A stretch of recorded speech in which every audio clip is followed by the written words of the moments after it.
Okay, Boker Tov.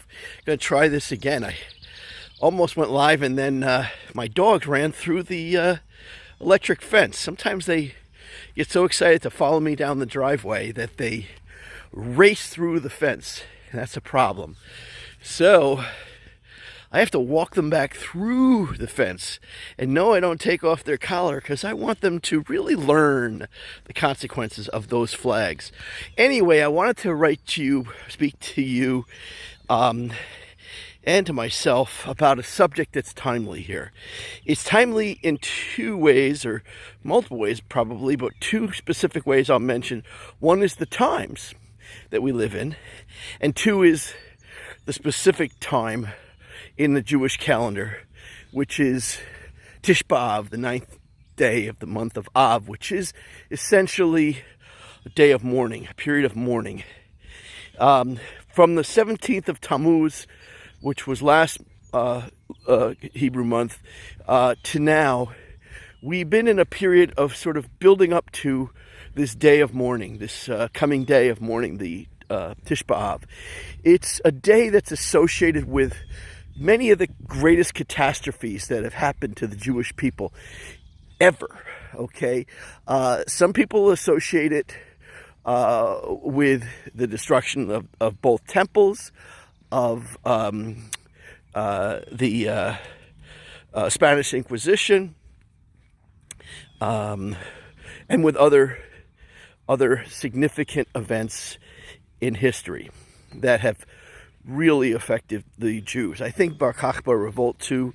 In any event, it's fair to say that this day, this Tisha B'Av, this period of mourning, is associated with, even the beginning of World War I, which was perceived to be a continuation into World War II. So you might say the Holocaust as well. In any event, it's associated with what would probably add up to be the largest number of horrific events and Jewish people killed in world history. And how do the rabbis explain it?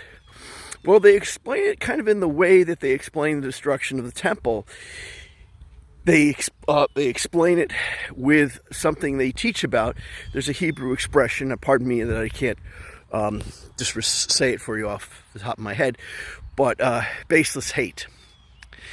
Now, what's baseless hate?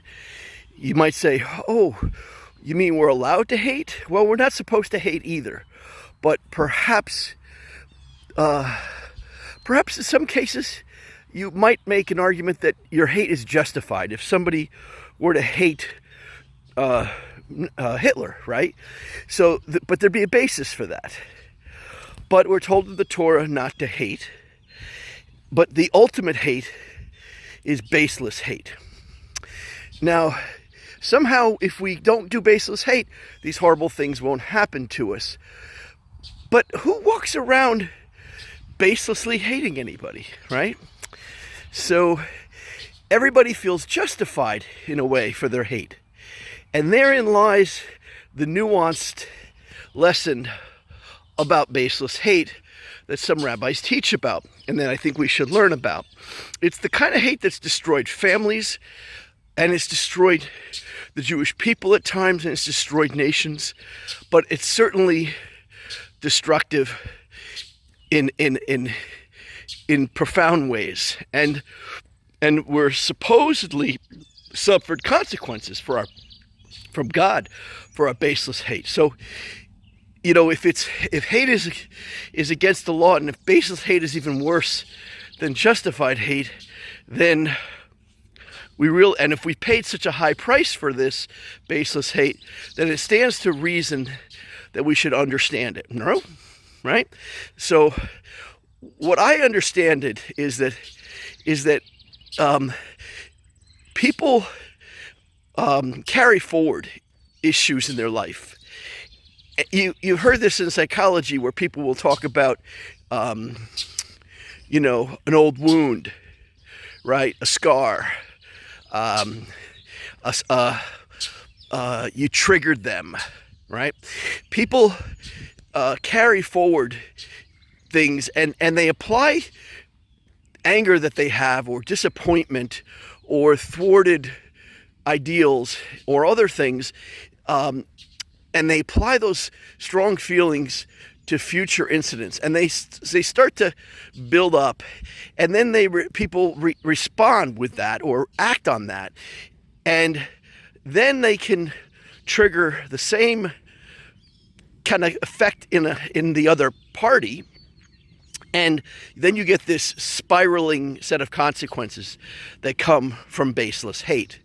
Now, part of what I just said may have slipped by you, because what I was suggesting to you just then is that the hate that we have sometimes, the actions that we take as a result, is disproportionate. So let's say something happened in your childhood, right? And then as a result of that, somebody triggers it, and then you act on that triggered action, and you do something hateful. The response that you had to whatever that person did is disproportionate.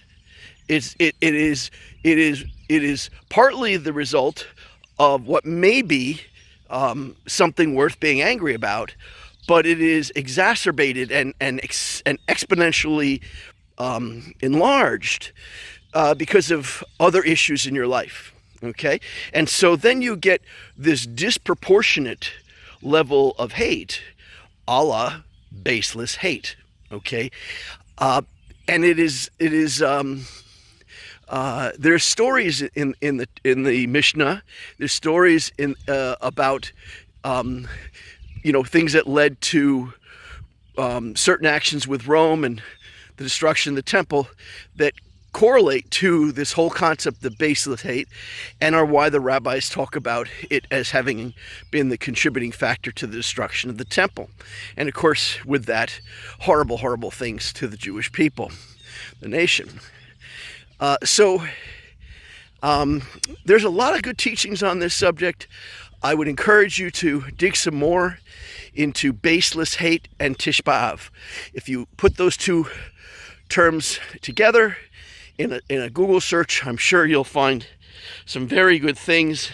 If you want to be directed to something, I can tell you, if you go to the website alephbet.org, alepbet.org, and look at the videos that are up. Now, I'm a premium member there, so I may be directing you to a video you can't access, but there's one specifically on baseless hate.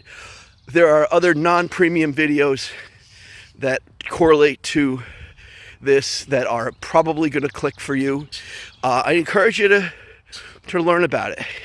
Not only does it have a Jewish significance or meaningful lesson, it is, as I say, also right for the times. Let me give you a politicized example. Trump is a very good example of this in our society. Baseless hate. I think it's fair to say that there are people out there who just seeing him, the mention of him creates hate, or triggers their hate. Okay, and people have hated others who support him. All right. Now, if we look back at the presidency, we can certainly find a lot of good things, and maybe some bad things too, no doubt. But the level of hate is what would be referred to as baseless hate. So you might hate somebody or trigger anger at somebody who supports Trump, maybe enthusiastically or not, but is a supporter of Trump, and you may hold it against them because of how you feel about Trump. Now, is that fair? Right? That might be baseless hate. And I think we're seeing in our nation today, that's just one example. I think that there's it goes both ways, right? So I think we're seeing a lot of this baseless hate in our nation, and it's dividing our nation. it is contributing to the racial divide in our country. And I think we saw it. If you watch Keith Olbermann, you ever hear of him? If you watch any of his videos on Trump, watch his face. This man is feeling a level of hate. Don Lemon, a level of hate for who was the president of the United States. That's I say disproportionate.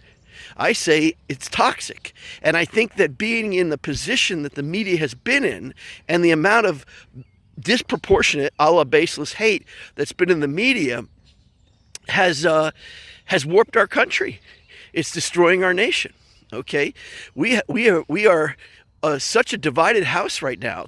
You can't imagine that this kind of relationship in our Congress, their approval rating is below 30%, which is to say, I believe about 76% of Americans disapprove of Congress, right? And, how can we operate when there's this kind of attitude in the country right now? Frankly, we can't. Lincoln is right. Basically, it was Jesus, I believe, who first made the remark about a divided house cannot stand. Lincoln quoted him, and others did too. Martin Luther King, perhaps, I don't know. But in any event, we know that there's tremendous moral argument that a divided house, a divided corporation, a divided business, a divided family doesn't stand. So are we getting better or are we getting worse? Right? People discount everyone's arguments. People believe lies. Right? Why? I've often said, why did people vote for Biden? Seriously, why? And I say that because I think the real reason is not because they thought he'd be the best president, that he would do only the best things, or that his vice president was the right choice. A lot of it was motivated by hate. Hatred of Trump, and the media's overwhelming unfair coverage also motivated out of hate. So we had a presidential election that was hate-based. Hate-based. People weren't just voting on issues, they were voting on hatred. I don't think that's healthy for a country. I don't think it's healthy for a family. And it's not healthy for us individually. So if you have a disproportionate level of hate for somebody or for some group of people or whatever, the Torah tells us the lesson of Tisha B'Av is that's on you. That's not their fault. That's your fault. That's something you need to correct. That's something I need to correct. Okay? We all sin. I'm a sinner. You're a sinner. I feel like there's a song, there's a jingle there for some sort of product. I'm a sinner, you're a sinner, blah, blah, blah. Anyway, goofy here. That's on us. Sinning is on us. And baseless hate is, presumably, one of the worst sins that we can do. It's when we say love your neighbor as yourself, that whole line from the Torah begins with don't take hate into your heart. And when you do, what do? We do what the Torah tells us next not to do. We nurture a grudge. And when you nurture a grudge, you take sin unto yourself. That's the next sentence. And don't take sin unto yourself. Then it says, love your neighbor as yourself. I am the Lord. I am Adonai. That's the order it goes in. It doesn't say, love your neighbor first, and therefore don't hate them. Okay? Maybe love is the antidote to hate. But it's hate that starts off and spirals into a grudge and a baseless, disproportionate reaction, which is sinful. All right? Makes sense? Peace. love. Have a good week. Almost what's left of it.